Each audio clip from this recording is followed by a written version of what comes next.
This week, we're making fall-inspired meals from scratch using our garden harvest. And we're also sharing a special home remodel project that we've been working on behind the scenes. For breakfast this morning, I'm making some fruit and yogurt parfaits. I went and picked some blackberries last night. We still have a few of them producing because we have some primocane bearing blackberry varieties, and that's what's bearing fruit right now. The others, they are all finished for the year. I have some plain yogurt and I'm gonna mix in some maple syrup and a little bit of vanilla. Sometimes we mix in like a jam or something like that. I just don't have an open jam right now, and I don't really want to open one of the ones that I just canned. So I'm also gonna add in a little bit of dried ginger, and then we'll add some diced peaches and the blackberries and then some granola on the top. I had about 3 cups of plain yogurt in the jar, and I'm adding a 1/4 cup of maple syrup, a teaspoon of vanilla, a teaspoon of ginger, and I chopped up a peach, you saw that earlier, and then I had the blackberries that I had picked the day before, and I layered them in the jars with some homemade granola that I had made previously as well. And so the only thing that I was wishing that I had when I was making these parfaits is I felt like it was a little bit liquidy, the yogurt was, so I wish I had used Greek yogurt. They are really great for my kids who are running out the door to get places because it's all contained, it's easy to make, they're filling, and they're relatively healthy. So we really like to make them throughout the spring, summer, and fall, and anytime we have fresh fruit. And even in the wintertime, we will put some frozen berries in there and just use that instead.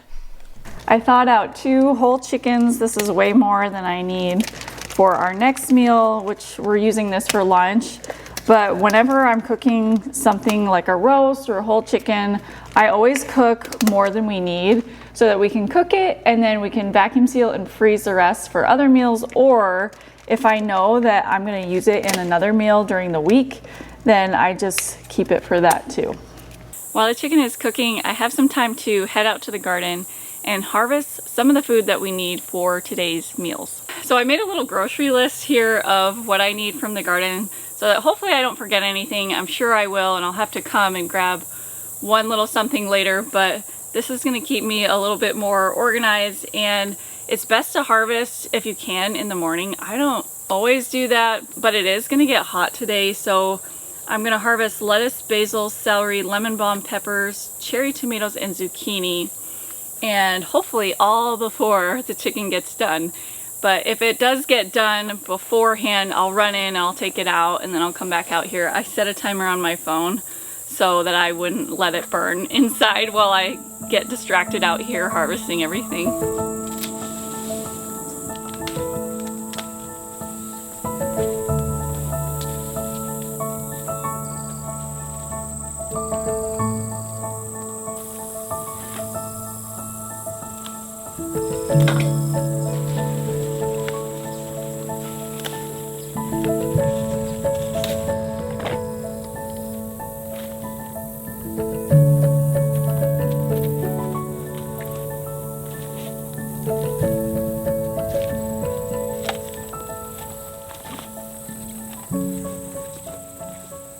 The chicken is done, I got that taken out.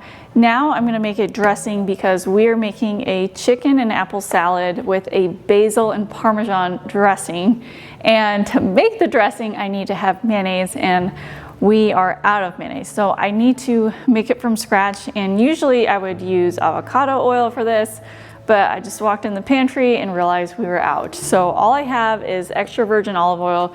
That is gonna work, but it is gonna be a little bit stronger in flavor than normal. Luckily, the mayonnaise is mixed with the basil, so it shouldn't be a big deal as far as the flavor goes. This is definitely one of my favorite salads to make in the fall. So I'm gonna make a double batch of this mayonnaise because I need some for dinner too, and we just like to have it on hand for when we need it for things like this. So I've already got 2 whole eggs in this jar. I'm gonna blend the mayonnaise with my immersion blender right in here. And this is a double batch, so I should probably sort of measure so this actually turns out. I'm doing 2 tablespoons of mustard, And then 2 tablespoons of vinegar. I'm also adding a teaspoon of salt. And I'm also adding 2 cups of oil. We're ready to blend this together and make some mayonnaise. I've got the immersion blender down at the bottom. The key to doing this is having it down at the bottom so it mixes together the eggs and the lemon juice and all that stuff first, and then you slowly work in the oil. So I'm making the dressing now. I got a cup of plain yogurt in there, and I'm adding a cup of mayonnaise right now. And then I'm gonna add a cup of Parmesan, some roasted garlic, about a cup or 2 of basil, some lemon juice, and then salt and pepper.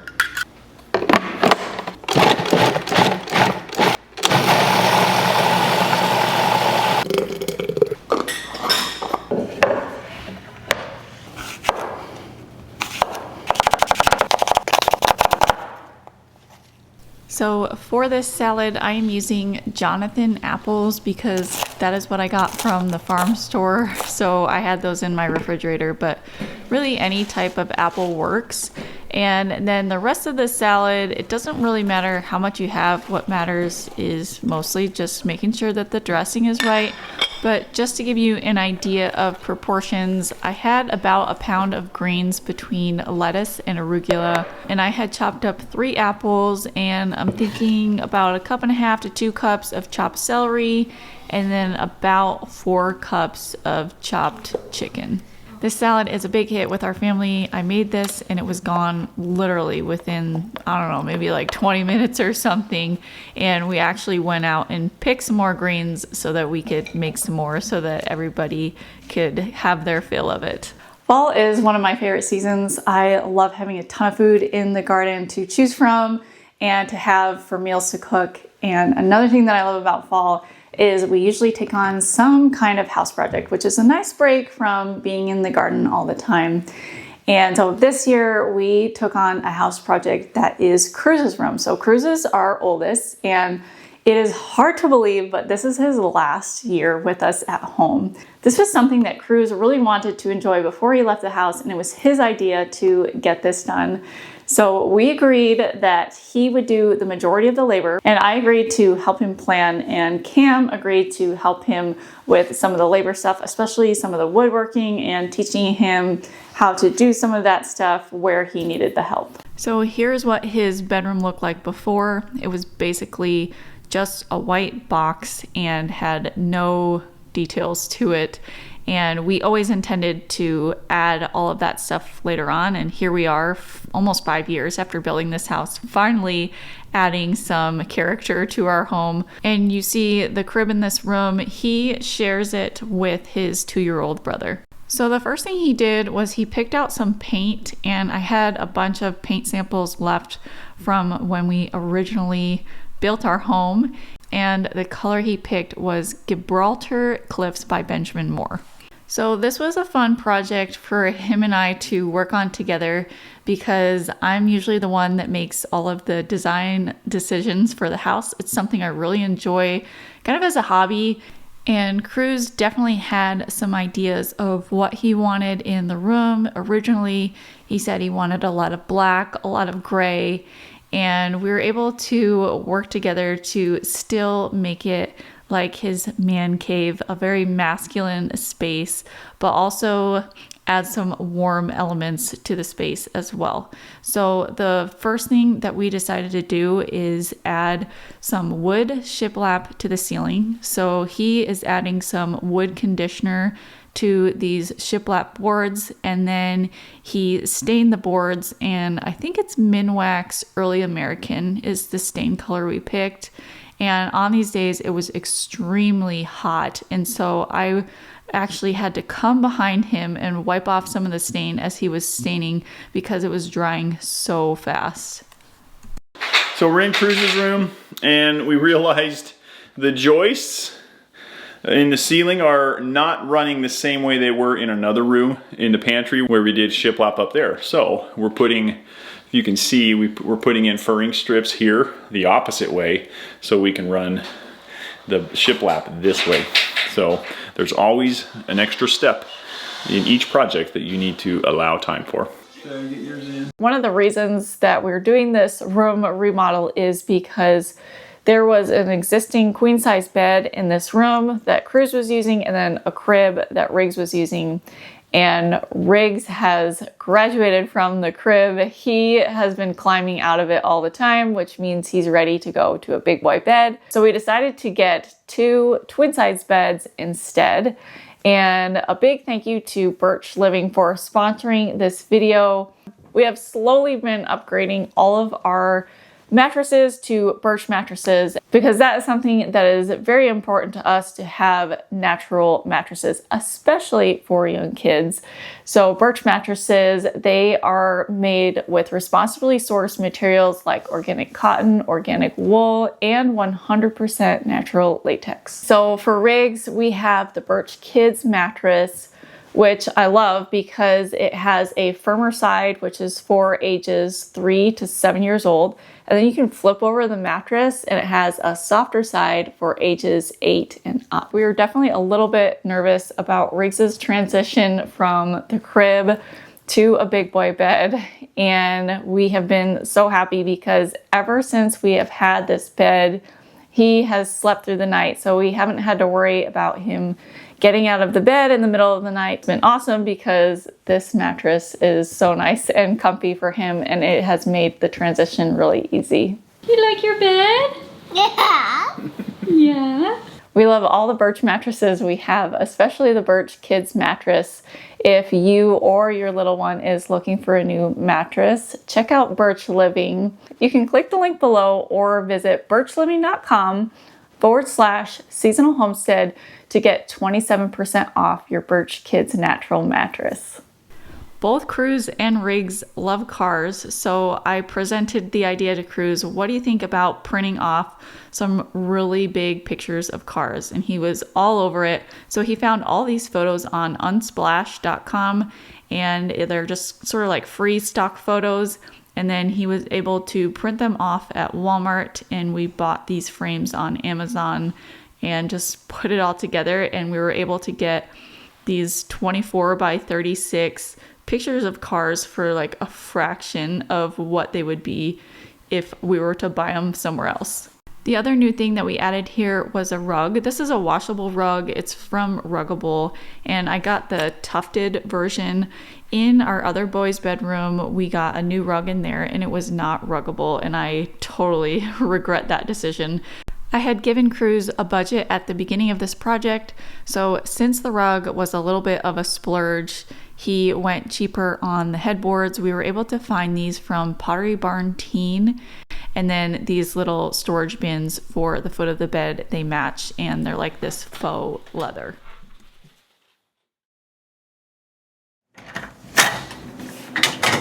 Welcome to the man cave. Let's take a look around. We'll start here with these beautiful shelves built by me. These were the first thing that I put in. The ceiling color was inspired by the stain color of this. I have my Lego collection, some books, the rest of my Lego collection. Over on both sides of the room we have some car pictures that I printed off and put in these frames because I love cars, and what my parents secretly don't know is this is my Christmas list. So the ceiling was perfect and flawless. It was very easy. Stained the same color as the shelves. And then we put up some crown molding because I definitely didn't mess up the ceiling and have to put on a bigger crown molding.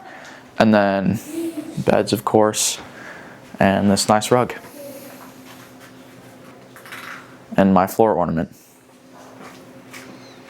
Hi, buddy.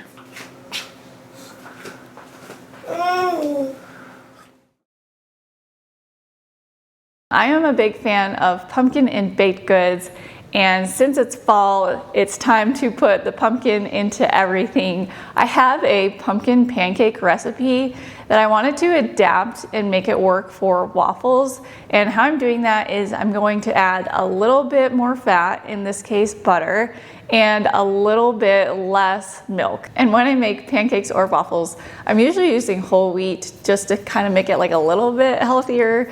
I'm also gonna dice up some apples and fry them in a pan with a little bit of cinnamon and sugar and maybe butter or just whatever fat that we have around.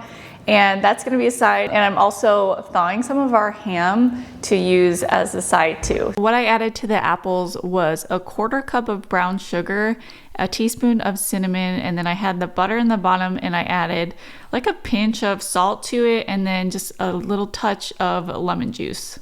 As I was getting ready to make the waffles, I realized I was out of wheat flour, so I needed to grind up some more. I do not grind it up fresh every single time I make something. I just feel like that's too much of a hindrance to actually making things from scratch. I know it's the healthiest if you do it very fresh, but sometimes convenience just wins out. So I usually make enough to fill like a gallon-sized bucket, and we usually use it all within a week's time. So for the waffles, I mix together all the dry ingredients in a large bowl. So I do 2 cups of whole wheat pastry flour, a teaspoon and a half of baking powder, half a teaspoon of baking soda, a teaspoon of sea salt, a 1/4 cup of brown sugar, 1.5 teaspoons of cinnamon, and then a 1/4 teaspoon of nutmeg and ginger. Then I switch out the bowls and add in all the wet ingredients, which is about 6 tablespoons of butter that's melted, 2 large eggs, a cup of pumpkin puree, and a 1.5 cups of milk. And I was doubling this recipe, so everything you're seeing here is double the size that I said.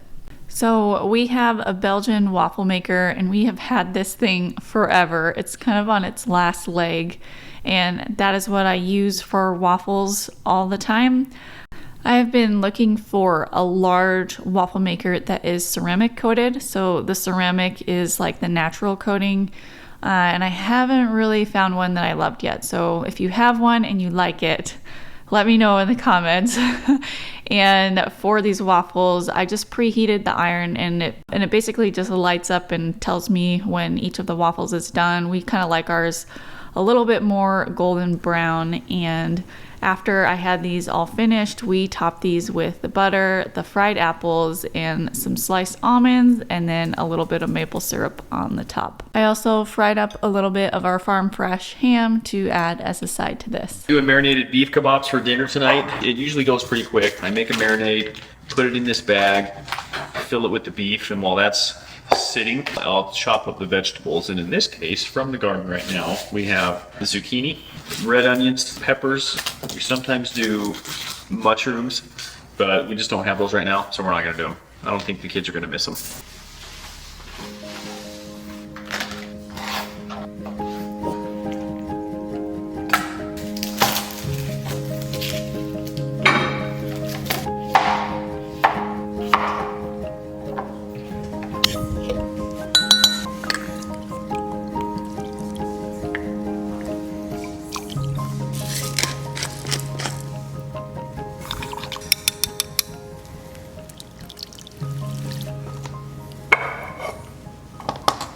I'm gonna make some rice to go with the kebabs. I have some of this wild blend rice, and I'm gonna add some more brown rice with this because this is not enough to feed our family. And I also had some beef stock in the fridge that I need to use up, so I'm gonna add that in here. We're gonna add salt and pepper, and then I have some garlic right here. I'm not gonna add all this, but these are just already peeled, and I'm gonna add a couple of these in here as well.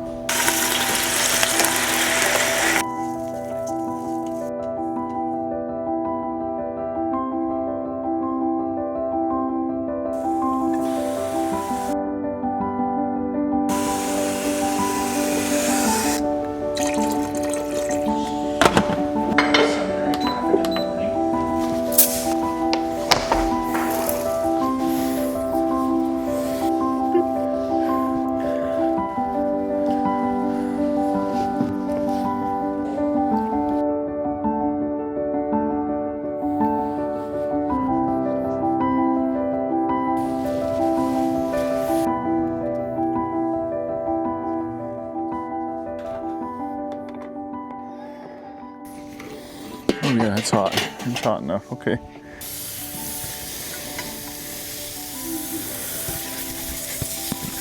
Oh, that one's needs to go on the outside. Char grilled. Yeah, I have like just like 5 too many.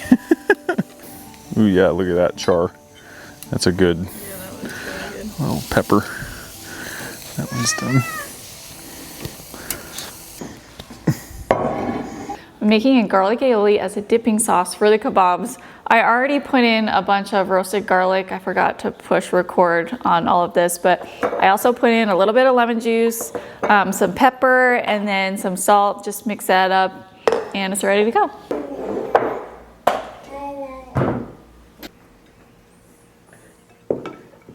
We're gonna celebrate finally getting a good squash harvest by making some dessert out of this.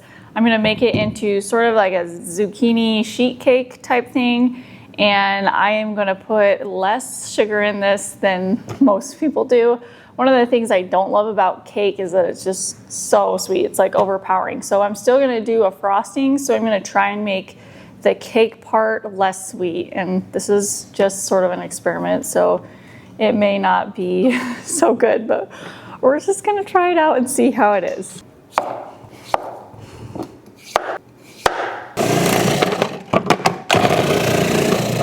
So far I have put 2 cups of zucchini, a cup of sugar, and a half a cup of oil, and now I'm putting in 2 large eggs.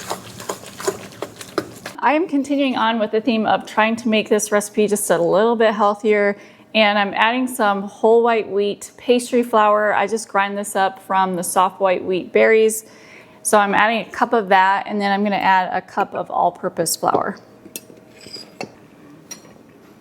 Now I'm adding a half a cup of cocoa powder, 1.5 teaspoons of baking soda, half a teaspoon of salt. Okay, I'm leaving all of my ingredients out because since this is experimental, I may need to do another batch so I can get at least one that turns out. Now I'm gonna add the wet ingredients to the dry ingredients. So the first one went into the oven at 350 degrees, and I was thinking somewhere between 20 and 30 minutes. I ended up right at about 22 minutes and it was finished.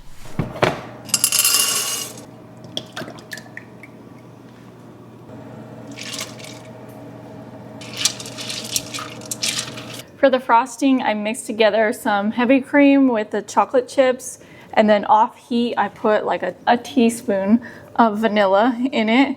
And now I'm gonna let it chill, and then we're gonna whip this before we put it on the zucchini cake.